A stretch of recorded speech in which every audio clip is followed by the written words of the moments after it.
अस्सलाम वालेकुम फ्रेंड्स। तो कैसे हैं आप देख रहे हैं Aliza health and beauty tips. मैं हूं आपके साथ अलीज़ा। आज मैं आपके लिए बहुत ही अमेजिंग सी टिप लेके आई हूं। आज मैं आपको बताऊंगी कि आप कैसे घर बैठे अपनी आंख का इलाज कर सकते हैं। जी हां फ्रेंड्स, आंख में दाना निकल आए तो क्या करना चाहिए। फ्रेंड्स, ऑयल ग्लैंड ब्लॉक होने की वजह से आंख पर खुसूसन पलकों के आसपास सुर्ख रंग का दाना निकल आता है। ये दाना बैक्टीरिया की वजह से भी हो सकता है। अक्सर इन दानों का सेहत पर कोई असर मुरतब नहीं होता और किसी तिब्बी इलाज की जरूरत नहीं पड़ती, लेकिन इसका होना चेहरे पर बदनुमा लगता है और तकलीफ का भी बाइस बनता है। आंख का दाना खुद ही ठीक भी हो जाता है, लेकिन अगर सफाई का ख्याल और एहतियात ना रखी जाए तो ये बिगड़ कर बेनाई को भी मुतासिर कर सकता है। जी हाँ फ्रेंड्स, जब आपकी आंख पर दाना निकल आए तो आपको क्या करना चाहिए, क्या एहतियात बरतनी चाहिए, वो मैं आपको बताती हूँ।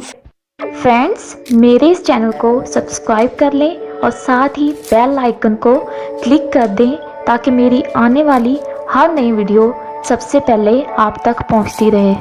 फ्रेंड्स, जब आंख में दाना निकल आए तो आंख को मसलने से गुरेज करें। माहिरीन इस अमल को खतरनाक करार देते हैं। ऐसा करने से आपकी आंख की बेनाई जा सकती है। अगर ऐसा करना जरूरी है तो पहले हाथों को अच्छी तरह धो ले, फिर नरमी से आंखों पर उंगली की मदद से मसाज करें। फ्रेंड्स, अगर आपकी आंख पे दाना निकल आए तो आपको क्या एहतियाती तदाबीर करनी चाहिए, वो मैं आपको बताती हूँ। सबसे पहले तो आपको ये करना चाहिए, आंखों को ठंडे पानी से अच्छी तरह धोएं। आंखों को बहते पानी से धोएं, यानी टैप वाटर से अच्छी से वॉश करें। नीम गरम कपड़ा करके आंख पर रखें। शहद को सुरमे वाली सुराई की मदद से अपनी आंख पर लगाएं। अर्के गुलाब यानी कि रोज वाटर आंखों में डालकर कुछ देर के लिए आंखें बंद कर लें। फ्रेंड्स, इसके अलावा मैं आपको घरेलू नुस्खे बताती हूँ। पहली जो चीज आपने यूज करनी है वो है हल्दी। हल्दी एक और कुदरती एंटीबायोटिक है। एक चाय का चम्मच हल्दी को 2 कप पानी में डालकर इतना उबाल लें पानी आधा रह जाए। इसको बारीक कपड़े में छान ले और ठंडा होने के लिए छोड़ दें। जब ये ठंडा हो जाए तो इसे आई ड्रॉपर के अंदर डाल दें और आई ड्रॉपर की मदद से अपनी आंखों पर डालें। आंखों पर जब डालेंगे तो आपने तकरीबन 15 मिनट के लिए अपनी आंखें बंद कर लेनी है। उसके बाद आप देखिएगा 1 या 2 दिनों में आपका जो आंख का दाना है वो चला जाएगा और उसकी जो पेन है, उसकी सोजिश है, वो सब कुछ खत्म हो जाएगा। तो फ्रेंड्स, कैसी लगी मेरी आज की यूजफुल सी टिप। अगर आपको मेरी वीडियोस अच्छी लग रही हैं तो मेरी वीडियोस को लाइक करें और मेरे चैनल को सब्सक्राइब करना मत भूलें। मिलती हूँ नेक्स्ट वीडियो में, तब तक के लिए बाय बाय।